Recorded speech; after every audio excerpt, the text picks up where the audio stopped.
মুক্তিযুদ্ধ সম্বন্ধে যারা অবগত আছে ওরা কখনোই জামাতকে ভোট দিতে পারে না। জায়গা দেখবো, যদি ভালো লাগে ভোট দেবো, ভালো নাহলে ভোটই দেবো না। আমি এতটুকুনি বলতে চাই যে উপযুক্ত আমি সবাইকেই মনে করি। তার ভিতর দিয়ে জনপ্রিয়তা, দেশের যে অবস্থা, তাতে সার্বিক অবস্থায় ডাক্তার শফিকুর রহমান সাহেব উনি একজন জামাতের আমির, বাংলাদেশ জামাতে ইসলামের, সেও উপযুক্ত। এবং ধানের শীষ প্রতীকে দেয়াছে শফিকুল ইসলাম মিল্টন, সেও যথেষ্ট উপযুক্ত লোক। আমি এই দুইজনকেই বেশি রকম উপযুক্ত মনে করি। আমরা তো ধানের শীষের ভোট দেবো। হ্যাঁ, দুঃখ কষ্ট নিয়ে আমরা কাটি দিনগুলো, ধান যাবে ঘরে ঘরে, ভোটটা দিব পেটে। আচ্ছা, কেন দেবেন? হ্যাঁ, কেন দেব? আমাদের দেশের সুখ শান্তির জন্য দেব, সুখ শান্তির জন্য এই দিব।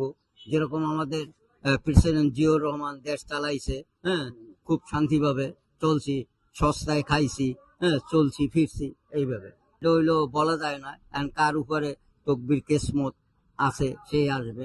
জনপ্রিয়তা অনেক বেশি কার দেখছেন? হ্যাঁ, এখন এই দুইটাই দল আছে, বুঝছেন। এটা মনে করেন বিএনপিরও আছে, এমনকি জামাতেরও আছে। এখানে জাতীয় পার্টির যে দাঁড়িয়ে আছে তারা নাকি বলছে যে আওয়ামী লীগের ভোট তারা পেয়ে যাবে। আমার মনে করেন এটা সম্ভব না। না, এই দুইটাই দল দেখতেছি, আর বিভিন্ন জায়গায় আমি গেছি আর তাদের কাছে যোগাযোগ করছি আপনাদের গ্রামে কোন সাপোর্ট চলতে আছে, কারণ এই দুইটাই চলতে আছে। সবাই যোগ্যতা, যারা দাঁড়িয়ে সবাই যোগ্যতা, জনগণ যারা ভোট দিয়ে যোগ্যতা ক্ষমতা হবে সেই বোঝা যাবে কে আসছে ভোটের মাধ্যমে। জনগণ হিসাবে আপনি কাকে? এটা আমার মন যে আমার কাছে যাকে ভালো লাগে তাকে ভোট দেবো। জনপ্রিয়তা কার বেশি দেখতে? কেউ থেকে কম না, জামাতে বেশি, বিএনপি আগে, এখান থেকে বিএনপি আগে, যেমন কেমন আগে? অনেক আগে, অনেক তার জনপ্রিয়তা বেশি। ডক্টর শফিকুর রহমান তো জামাতের আমির, হ্যাঁ, তার লোক হিসাবে সেও ভালো, কিন্তু এখানে আমি এখান থেকে মনে করি যে বিএনপি আগে জনপ্রিয়তা বেশি। বিএনপি প্রার্থী শফিকুল ইসলাম খান মিল্টন ভাই। কেন? ভালো লোক, আর বিএনপির ভিতরে দীর্ঘদিন ছিল, অনেক খাটাখাটি করছে বিএনপির পক্ষে, সেই জন্য আমাদের ওনাকে পছন্দ হয়েছে। উনি তো কোথাও থেকে কোনো বাড়ি পাশ করতে পারে নাই, ইনশাল্লাহ এবার কেউ পাশ করতে পারবে না। এই আসনে বিএনপির অনেক ভোটার, বিএনপির সমর্থন বেশি এই আসনে, এই আসন থেকে পাশ করতে পারবেন না। অনেক জনপ্রিয়তা বিএনপির। আগে সে এমপি নির্বাচিত হোক, তারপরে প্রধানমন্ত্রী হবে। আগে এই আসন থেকে নির্বাচিত হয়ে নেই, তারপরে সে প্রধানমন্ত্রী হবে, তাছাড়া তো প্রধানমন্ত্রী হইতে পারবে না।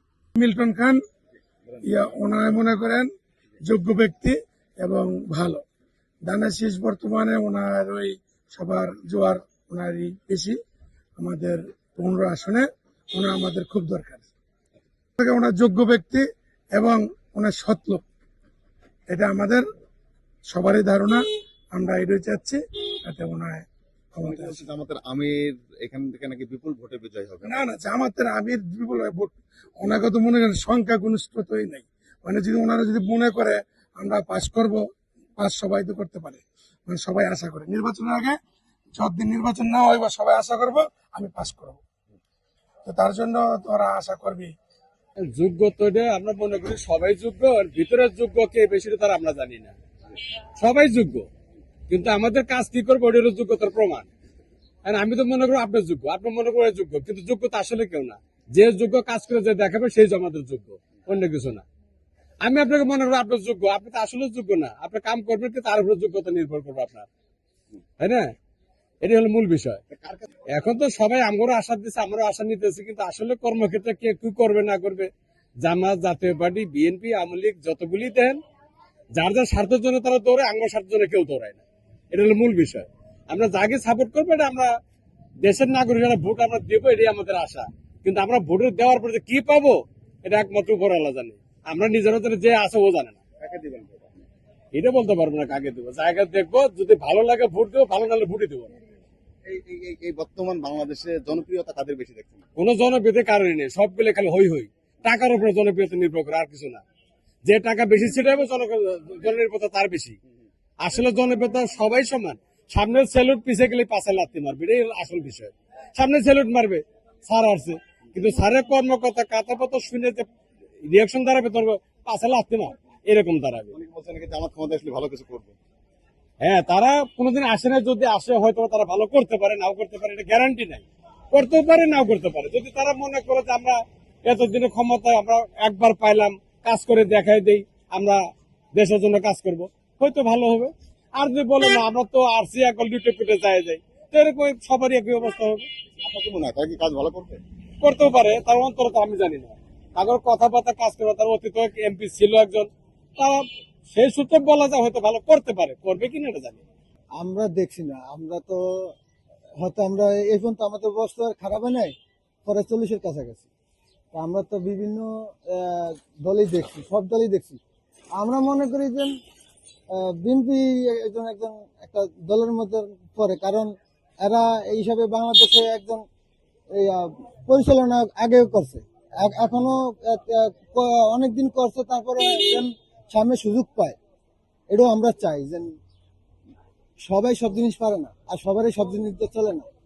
তো আমি মনে করি বিএনপি আমাদেরকে চলে, কারণ ওনার সব কিছু আনতে পারবে, কিংবা আমাদের ভালো মন্দ দেখার মতন গরিবের দুঃখ সুখের জন্য আমাদের বিএনপি আমরা চাই। অনেকে বলছে যে বিএনপি ক্ষমতা আসলে চাঁদাবাজি বেড়ে যাবে, সন্ত্রাসী বেড়ে যাবে, জামাত ক্ষমতা আসলে এটাকে নিয়ন্ত্রণ করবে। আপনার কি মনে হয়? দেখেন, একটা কথা বলি, উনি আমাদের ভারপ্রাপ্ত চেয়ারম্যান তারেক রহমান, উনি এই যারা চাঁদাবাজি করে এই জন্য কয়েকজনকে বহিষ্কারও করছে। এটার জন্য তারেক রহমান নিজেই বহিষ্কার করছে, 40-41 জনের মতন বহিষ্কার করছে। আমরা দেখছি, যদি খারাপ হয় সামনের দিকে যদি আসতে পারে, আমি মনে করি যে ভারপ্রাপ্ত চেয়ারম্যান তারেক রহমান উনিও সামনের দিকে যারা থাকবে তাদেরকে পরিষ্কার করতে পারবে, এটা তারেক রহমান দিয়ে সম্ভব। এই মুহূর্তে আমি বলতে পারছি না, এটা ভাবে চিন্তা করতে হবে, ভালো মানুষ দেখতে হইব। ভোট দিলে তো হইব না, যাকে ভোট দিব সে লোকটা সম্মানিত হইব, আর আমরা মুসলিম কান্ট্রি, সে মুসলমান হইতে হইব। এখানে তো সবাই মুসলমান দাঁড়িয়ে আছে। ওই তো ওই যে ভাইবা চিন্তা, যারে ভোট দিব এর নামাজ কালাম ভরে কিনা, এটা চিন্তা ভাবতে হইব আগে। সেক্ষেত্রে কাকে দেখছেন যে বেনামাজিরে ভোট দিব তো লাভ হইলো কি? বেনামাজিরে ভোট দেয় নাকি? যারা বুঝে না যে আর বেনামাজি হেরে দিব ভোট, কথা তা কইছি 100% ক্রিট, অনেকে উল্টা শিওর না উল্টা শিওর, রোড বাই না রোড বাই। সাধারণ জনগণ হিসাবে আমার নাগরিক যেটা কর্তব্য দায়িত্ব, সেটা থেকে আমি বলবো যে ন্যায় ও ইনসাফের প্রতি দাঁড়িপাল্লাকে আমি সামনে এগিয়ে রাখবো, কারণ এদের কার্যক্রম অনেক ভালো। আর ইতিপূর্বে অনেকে দেখেছি, এবার না হয় ইসলামিক দিকটা একটু দেখে রাখি, আমাদের ন্যায় ও ইনসাফের প্রত্যেক দাঁড়িপাল্লাকে দেখি এবার, যদি আমরা দিয়ে তাদেরকে 5 বছর জাস্টিফাই করব, তারা যদি কোনো অন্যায় বা কোনো কিছু করে থাকে আবারও তো সুযোগ আসবে, আবারও তাদের আমরা ফেলাই দেবো, সমস্যা কি? এখন আমরা যেটা দেখতেছি, সময় উপযোগী হিসাবে দাঁড়িপাল্লায় সবচেয়ে এগিয়ে আছে আমার জানা মতে আর কি। ফয়সালাকারী উপরওয়ালা হতে পারে শফিকুর রহমানও হতে পারে, আবার আমার জামাতের আমিরও হতে পারে, তবে আমার দিক থেকে জামাতের আমিরে সবচেয়ে বেশি এগিয়ে থাকবে ইনশাল্লাহ। আমরা দেখতে চাই আমাদের 1971 সালে এই দেশ স্বাধীন হয়েছে, আর 54 বছরে আমাদের সবচেয়ে যে বেশিটা আমাদের অ্যাস্টনিশ করে সেটা হচ্ছে অর্থ পাচার এবং কেলেঙ্কারি, মানে লন্ডারিং যেটা কেলেঙ্কারি সেটা। তো আমরা আশা করবি আমাদের এই দেশের সম্পদ দেশেতে থাকার জন্য যা যা করা প্রয়োজন আমরা তরুণ সমাজ মিলে তাই করব, এবং আমাদের উন্নয়নের একটা খাতেই হচ্ছে আমাদের দেশের সম্পদ দেশেতে রাখা। কিন্তু আমাদের অধিকাংশই আমরা দেখেছি যে পলিটিক্যাল লিডাররা বাংলাদেশের থেকে বাইরের দেশে তারা সেকেন্ড হোম ক্রিয়েট করায়, এটা আমাদের জন্য খুবই নেগেটিভ এবং খুবই মর্মান্তিক। আমাদের দেশে তো আর সবাই অর্থবান না, তো কয়েক পার্সেন্ট অর্থবান থাকলেও থাকতে পারে, কিন্তু আমাদের 90% সবাই গরিব। তো এখান থেকে অর্থ পাচার করে বাইরের দেশে নিয়ে যাওয়া, এটা আমার কাছে মনে হয় যে এটা খুবই কলঙ্কিত, এবং নিজের মাতৃভূমির সাথে তারা বেইমানি করে আর কি। তো যারা এটা করবে না, আমার দিক থেকে বর্তমান সোসাইটিতে যাদের বয়স 18 থেকে 40 বছর, তারা হয়তোবা অনেক কিছু জানে বুঝে অনলাইনের মাধ্যমে বর্তমান অনেকে বলছে যে জামাত নাকি 71-এ যুদ্ধাপরাধী ছিল, তারা আসলে দেশে কিভাবে নির্বাচন করে? হ্যাঁ, এটা একটা বিষয়, বিতর্কিত বিষয়, আর এটার সমাধানও হয়ে গেছে আমার জানা মতে হবে, এবং যদি তারা ইসলাম কমান থেকে যারা এই বিরোধিতা করছে তাদের শাস্তি অবশ্যই হবে, এবং হয়েছে, আর আরো যদি হওয়ার বাকি আছে হবে, ইনশাল্লাহ হবে। কিন্তু দেশ বিরোধী এই ট্যাগিং আর বর্তমান খাবে না। যারা দেশে থেকে দেশের কার্যক্রম পরিচালনা করবে এটা এই বিষয়টাকে বর্তমান জনগণ সবচেয়ে বেশি জনপ্রিয়তা বা সবচেয়ে বেশি কাজে লাগাবে আমার জানা মতে। আমরা যোগ্যবান বলতে মনে করছি, যেটা আপনি জিজ্ঞেস করলেন, এটা ওনারা ফিল্ডে এখন নামছে, আমরা তাদেরকে দেখতেছি। আমরা যেসব ভোট দিতে যাবো এর আগ পর্যন্ত আমাদের একটা বিবেচনা আছে। যেই মুহূর্তে আমরা ভোট দিতে যাবো ওই সময় আমরা অবশ্যই একটা বিবেচনা করে সিদ্ধান্ত আমাদের মন যেটা নিবে ভালো বুঝবো ওইটা আমরা সিদ্ধান্ত নেবো। আর এটা আগে থেকে আমাদের কেউ কাছে প্রকাশ করা আমাদের ইচ্ছা নেই। জাতীয় সংসদ নির্বাচনে ঢাকা 15 আসন থেকে একজন দেশের নাগরিক এবং ভোটার হিসাবে কাকে যোগ্য মনে করছেন? এখানে জামাতের আমির স্বয়ং নিজে দাঁড়িয়েছেন, ডক্টর শফিকুর রহমান। বিএনপির মনোনীত প্রার্থী রয়েছেন শফিকুল ইসলাম খান এবং জাতীয় পার্টি নাঙ্গল মার্কা প্রার্থী রয়েছে শামসুল হক। সেক্ষেত্রে জনপ্রিয়তা কার বেশি? এখানে জনপ্রিয়তা আসলে আগেও যেরকম ছিল, বাংলাদেশ জাতীয় বিএনপির জনপ্রিয়তা ছিল, এখন আল্লাহর মতো বিএনপির জনপ্রিয়তা আছে ইনশাল্লাহ। সামনে আমরা বিএনপিকে ভোট দিব। আমরা না এই এলাকা না, আমরা তো মোটামুটি চলাচল করি, অল বাংলাদেশের মানুষের বিএনপিকে সাপোর্ট দিচ্ছে। ওই জামাত ইসলামরা কিছু কথা বলে, এটা এখন আসলে কি বলবো, ওই যে কথায় আছে খাস বাংলাদেশ হোকা দিয়ে পাহাড় টেলে আর করতেছে, এই আর কি। অনেকে বলছে যে জামাতের আমির এখানে নাকি বিপুল ভোটে পাশ করবে। বর্তমান আপনার প্রেক্ষাপট দেখতেছেন তো, যে আমাদের লোকেরা যে কথাবার্তা বলতেছে, ওই কথা অনুযায়ী আসলে বাংলাদেশের মনে করতেছে বাংলাদেশের জনগণ বোকা, হাদের মানে কথা অনুযায়ী বুঝছে। ওই হারা শুধু মুখ দিয়ে ওই যে বললাম না যে একটা মানে মুখ দিয়ে শুধু ইয়ে আছে, কিন্তু ওই ইয়াতে নাই। মোটামুটি মানুষের জনগণের বুকে আল্লাহ মতো বাংলাদেশের জনগণের বুকে এখানে 14 দিতে পড়ছে, 15 হ্যাঁ 15 জনগণ ইনশাআল্লাহ বিএনপিকে সাপোর্ট করছে এবং বিএনপির ইয়াও বেশি আছে। এটা একদম পুরো ফুল ভুয়া কথা। এনে আর কোনো কথা থাকে না, এইসব ভুয়া রূপে কোনো কথা থাকে না। অনেকে বলছে যে বিএনপি দেখেছি, আওয়ামী লীগ দেখেছি, আমরা নতুন করে জামাতকে দেখেছি। ওইটা বলতেছে, এটা মানুষের একটা ভুল ধারণা ছিল, মানুষ এটা বুঝছে যে এটা একটা ভুল ধারণা। আগেও বিএনপি ভালো করছে ইনশাল্লাহ, এবার তো আশা করি বাংলাদেশ জনগণ আশা করতেছে এবং আমরা প্রেক্ষাপটে আমরা বলতেছি বিএনপি ভালো করবে এবং সামনে বিপুল ভোটে জয়লাভ করবে আল্লাহ মতো বিএনপি করবে ইনশাল্লাহ। 14 দলের বিরোধী দল যারা রয়েছে, জামাত 14 দলের অনেক নেতা কর্মীকে বলতে দেখেছি তারেক রহমানকে গডফাদার, সন্ত্রাস বলে ট্যাগ দিয়েছে। ওরাই গডফাদার হয়ে আপনার আসলে মানুষকে অনেকে বলতেছে, বলতে গিয়ে অনেকে হারা বিয়োজন বলতেছে আর কি। ওই গডফাদার তারাই, তাদের কথা অনুযায়ী দেখেন তারা যে কিছু কিছু কথা বলতেছে, মানে এটা তো মানে আর কোনো ভাষা বোঝানোর মতো না, এরা কথাই বোঝা যাচ্ছে এরা কি গডফাদার। যেমন তারেক রহমানে দেখতেছেন যে মোটামুটি অনেক জায়গায় প্রচারণ করতেছে, এখনো এই পর্যন্ত তার মুখে এরকম কোনো আচরণ বিধি পাইছেন যে গডফাদারের মতো মনে হয়? ঠিক আছে, গডফাদার তো তারাই, তাদের মুখের কথা, তারা যেভাবে কথা বলতেছে, কার্যকর বলতেছে এবং কি তাদের জ্ঞান জান, তাদের ভাগ মূর্তি বোঝা যাচ্ছে তারা অনেক অনেক মানে গডফাদার থেকে বেশি।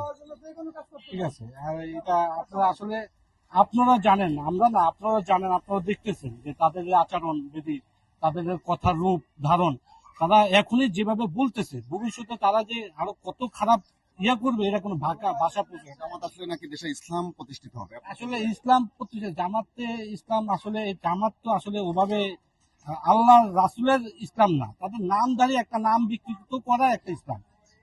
তারা তো আসলে ইসলাম ওভাবে না, আল্লাহ যে আল্লাহর হুকুম, নবী রাসুলের যে দিক নির্দেশনা, তারা তো ওদিন না।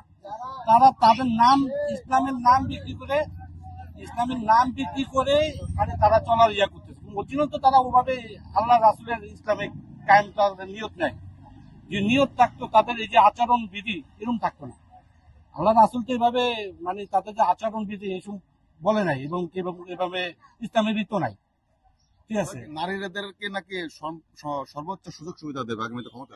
নারীদেরকে সুযোগ সুবিধা, নারীদেরকে ঘর থেকে বাইরে তো দিবে না তারা, আর কি সুযোগ সুবিধা দিবে? নারীদেরকে তারা তো ঘর থেকে বের হইতে দিবে না, আর সুযোগ সুবিধা কি দিবে? নারীরা জানে না, এরা হচ্ছে ওই তারা ক্ষমতা যাওয়ার লাগে উল্টা পাল্টা জ্বরের মুখে একটা কথা জানে, উলট পালট বলে, উলট পালট বলতেছে। এই আর ঢাকা 15 আসনে আমরা বরাবর যাকে পাশে পেয়েছি, দুর্দিনে সুখে দুঃখে, রাস্তাঘাট, ব্রিজ কালভার্ট, আশেপাশে যত সমস্যা আছে যেগুলো নিয়ে সবসময় যে কাজ করছে, এটা আমাদের একমাত্র local candidate Shafiqul Islam Khan Milton. আমরা ছোট থেকে দেখেছি উনি ছাত্র রাজনীতি করছে, উনি যুব রাজনীতি করছে, সেন্ট্রাল যুব দলের ভারপ্রাপ্ত সাধারণ সম্পাদক ছিলেন। উনি প্রত্যেকটা মানুষের পাশে সারা জীবনই থেকেছেন। উনি 40 বছর রাজনৈতিক জীবনে উনি মাঠে ময়দানে বড় হয়েছেন। তো সেই ক্ষেত্রে আমরা লোকাল ক্যান্ডিডেট পেয়েছি। আমরা আসলে কোনো বহিরাগত ক্যান্ডিডেট চাই না, আমরা লোকাল ক্যান্ডিডেট চাই যারা সবসময় আমাদের পাশে ছিল এবং ভবিষ্যতে আমাদের পাশে থাকবে। এখানে জামাতের আমির স্বয়ং একটা দলের প্রধান হিসাবে অনেকে বলছে যে ইনি এখানে বিপুল ভোটে বিজয়ী হবেন, আপনার কি মনে হয়? এটা অনেকে বলতে পারে, আমরা তো এরকম প্রচারণও দেখছি না, তাছাড়া বহিরাগত মানুষ এলাকার মানুষ চাচ্ছেও না, তাই না? উনি আমির হয়েছে এরকম রেকর্ড কিন্তু অনেক আছে না। শেখ হাসিনাও কিন্তু আমাদের সাদেক হোসেন খোকার সাথে বিপুল ভোটে হেরেছিলেন, তাই না? তো এই জন্য আমরা লোকাল মানুষ যারা আছি, লোকাল ভোটাররা চাচ্ছি আমরা এলাকার স্থানীয় ক্যান্ডিডেট। সেই ক্ষেত্রে ওনারা বলতেই পারে, ওনাদের মতামত ওনারা বলতে পারে, আমরা এটা চাই না। আসলে স্বাধীনতাকামী বাঙালি যারা, মুক্তিযুদ্ধের পক্ষের শক্তি যারা, ওরা কখনোই কোনো মুক্তিযুদ্ধের বিরোধীকে ভোট দিবে না। যারা দেশপ্রেমিক, স্বাধীনতার পক্ষের মানুষ, ওরা অবশ্যই স্বাধীনতার পক্ষের মানুষকে, মুক্তিযোদ্ধার দলকে ভোট দিবে, এটা আমরা প্রত্যাশা করি। এখানে তো অনেক দল রয়েছে। হ্যাঁ, থাকতে পারে, এখানে অনেক দল থাকতে পারে, যার যার যোগ্যতা অনুযায়ী। জাতীয় পার্টি নাঙ্গল মার্কার পক্ষে নাকি আওয়ামী লীগের ভোট চলে যাবে, আপনার কি মনে হয়? এটা অনেকে বলতেছে, আসলে আমার মনে হয় না এটা। জাতীয় পার্টির যে ক্যান্ডিডেট আছে উনি তো এই পর্যন্ত মনে হয় 6 বার নির্বাচন করছে। উনি নির্বাচন করতে হয় এই জন্য করে, এতটুকু আমরা জানি, ঠিক আছে? কোনোদিন পাশ করে নাই না, জামানতি থাকে না ওনার কোনোদিন। তো সেই ক্ষেত্রে উনি কিভাবে প্রত্যাশা করি আমরা যে উনি ভোট পাবে, তাই না?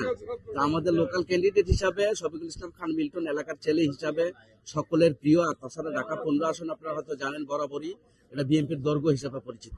আমরা অনেক গুঞ্জন শুনতে পাই যে আওয়ামী লীগের ভোট নাকি এই নতুন প্রজন্মের যারা ভোটার জামাতকে নাকি তারা দেবে। এটা আমি বিশ্বাস করি না, কারণ মুক্তিযুদ্ধ সম্বন্ধে যারা অবগত আছে ওরা কখনোই জামাতকে ভোট দিতে পারে না, তাই না? এরপরে ছোটাফাটা কিছু লোক আছে, অর্থের লোভ দেখাইতে পারে, যেমন ভোটার আইডি কার্ড সংগ্রহ করে গিয়ে মানুষের বিকাশ নাম্বার নিতে চায়, ওরা হয়তো এরকম ভাবতে পারে, কিন্তু আমরা মনে করি না। কেন দিবে না? না দেওয়ার কারণ হলো মুক্তিযুদ্ধের পক্ষে শক্তি যারা ভোট দিবে না। দ্বিতীয়ত হইলো আমাদের এলাকায় আমাদের জানা মতো কোনো বিএনপির লোক আওয়ামী লীগের লোককে উত্তক্ত করেনি। এটা হলো অন্যতম কারণ, কারণ ওরা আমাদের ভাই বন্ধু, আমরা একসাথে দীর্ঘদিন চলাফেরা করছি, তাই না? যারা দুষ্কৃতকারী ওরা তো পালিয়ে গেছে, আর সাধারণ ভোটার যারা আছে ওরা তো আমাদের ভাই বন্ধু, আমরা একসাথে আগেও চলেছি, এখনো চলতেছি, তাইলে আমাদেরকে কেন ভোট দিবে না ওরা? অনেকে বলছে যে মুদ্রার এপিট ওপিট, আওয়ামী লীগ বিএনপি নাকি দুজনই সমান। এটা তো ইয়ার ক্ষেত্রে, এটা তো আপনার জামাতের ক্ষেত্রে, তাই না? মুদ্রার ওপিট হইল জামাতের ক্ষেত্রে, সেটা হলো ওরা জানেন আপনারা গত 17 বছর আন্দোলন সংগ্রামে ছিল না, ওরা আওয়ামী লীগের লুঙ্গির নিচে ছিল থেকে আওয়ামী লীগকেই ধ্বংস করছে, আর ওরা ওখানে ওরা যেখানে লাগে ওখানেই ধ্বংস করে, এটা তো ওদের চরিত্র, তাই না? তো সেই ক্ষেত্রে এটা বিএনপির সাথে যায় না। অনেকে বলছে যে আমরা আওয়ামী লীগও দেখেছি, বিএনপি দেখেছি, নতুন করে জামাতকে দেখতে চাই। আমরা কিন্তু আপনার এই কি জানি 1968 সালেই তো মনে হয় যে পাকিস্তান আর হলো ইন্ডিয়া ভাগ হয়েছে, তাই না?